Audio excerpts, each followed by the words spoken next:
خدا کی محبت کا اہل بننے کے لیے ہر مذہب نے اپنے ماننے والوں کو یہ طریقہ بتایا ہے کہ اس مذہب کے بانی نے جو عمدہ نصیحتیں کی ہیں ان پر عمل کیا جائے، مگر اسلام نے اس سے بہتر تدابیر اختیار کی ہے۔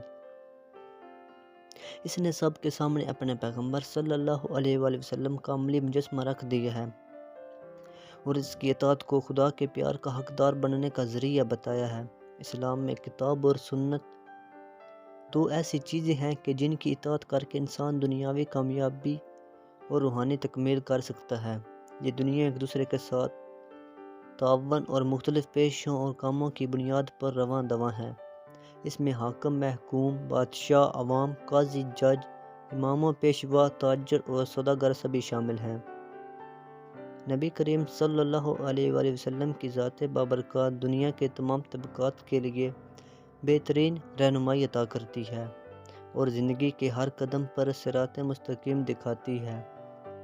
اچھے برے حالات، دکھ سکھ، جنگ و امن، غمی و خوشی، ہر طرح کے حالات میں آپ صلی اللہ علیہ وآلہ وسلم کی حیات طیبہ رہنمائی کرتی ہے۔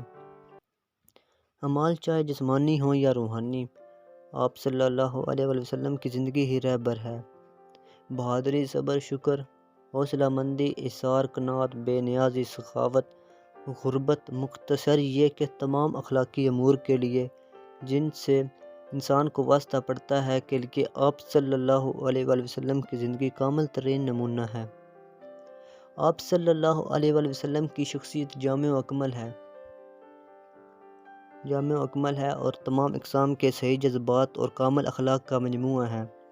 آپ صلی اللہ علیہ وآلہ وسلم کی شخصیت کے لاتعداد پہلو ہیں جن سے ہر گروہ اور ہر حالت سے متعلق شخص رہنمائی حاصل کر سکتا ہے۔ امراء، غرباء، مہمان، میزبان، بادشاہ، اوریا، فاتحین، مفتحین، عدل کے متلاشی، غرض یہ کہ ہر صاحب حال آپ صلی اللہ علیہ وآلہ وسلم کی زندگی سے کامل رہنمائی لے سکتا ہے۔ حضور اکرم صلی اللہ علیہ وآلہ وسلم میں ایک ایسی اکمل شخصیت اور جامع ہستی کے مالک ہیں کہ تمام طبقات کے لیے بہترین مثال کی حیثیت رکھتے ہیں۔ غض و غضب، جود و سخا، رحم و کرم، عفو درگزر، فکر و فاقہ، دنیا و آخرت کے تمام امور میں آپ صلی اللہ علیہ وآلہ وسلم کی زندگی دائمی و عالمگیر رہنمائی کا ذریعہ ہے۔ آپ صلی اللہ علیہ وآلہ وسلم کا وجود آفتاب کی مانند تھا جس سے اونچے پہاڑ، صحرا میدان سب اپنی استطاعت و اہلیت کے مطابق تابش اور نور حاصل کرتے تھے۔ یہ ایسے ابرہ براں کی طرح تھا جو میدانوں، پہاڑوں، کھیتوں، صحرا و چمن پر برستا تھا اور ہر قطعہ اپنی استطاعت کے مطابق سیراب ہو رہا تھا اور ہر ایک کا مقصد مخلوق الہی سے ہمدردی، دنیا کی درستی اور ہر کام میں خدا کی رضا طلبی تھا۔